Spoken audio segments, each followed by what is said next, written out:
and find out they're double A for the MTHFR gene, when in fact I would suspect, and this part is beyond my body of knowledge, but I would suspect there are some protective mechanisms and some reasons that that gene persists. But let's say that you do have that genetic risk factor. Well, just like we were talking about with the plant-based diet, there are things that you can do about it. For example, supplementing with a really good methylated form of vitamin B. Looking at your multivitamin and ensuring that rather than it containing something like synthetic folic acid or folate, which is quite common and quite poorly absorbed, that you're instead using something like methyl tetrahydrofolate or a methylated version of folic acid. And so that's one important thing.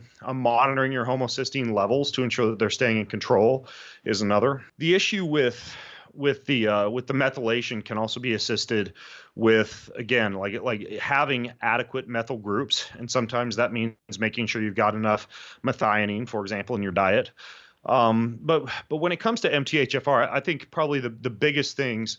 The other thing that's really important is getting bioavailable folate, and I actually am a fan of using things like liver capsules, for example, or the consumption of organ meats to be able to get some of that. And I think that a lot of the issues with the MTHFR gene can be addressed. And I think that the other issue to pay attention to would be, like I mentioned, the environmental factors that would impair methylation. So I think that especially if you have that homozygous MTHFR status, that you should do things like pay attention to your metal exposure, pay attention to the amount of detoxification that you're doing, whether via the regular use of a sauna or some type of sweating protocol, the regular use of lymph circulating practices like rebounding or walking or exercise. And also paying attention to your exposure to things like mold and mycotoxins, and even testing to make sure that you don't have mold exposure in your home or mold exposure in your office. Just because poor methylation status will impair your ability to be able to detox and also to be able to withstand the exposure to a lot of those issues. And I think another one to pay attention to would be metals.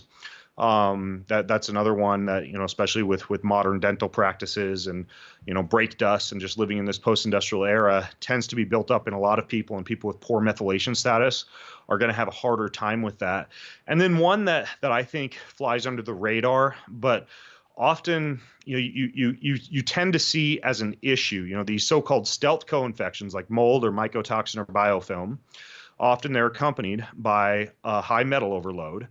And then the third component that tends to be an issue related to that's talked about a little less frequently is electrohypersensitivity, meaning being hypersensitive to frequent exposure to 5G, Wi-Fi, Bluetooth, and the host of non-native EMF that we're presented with.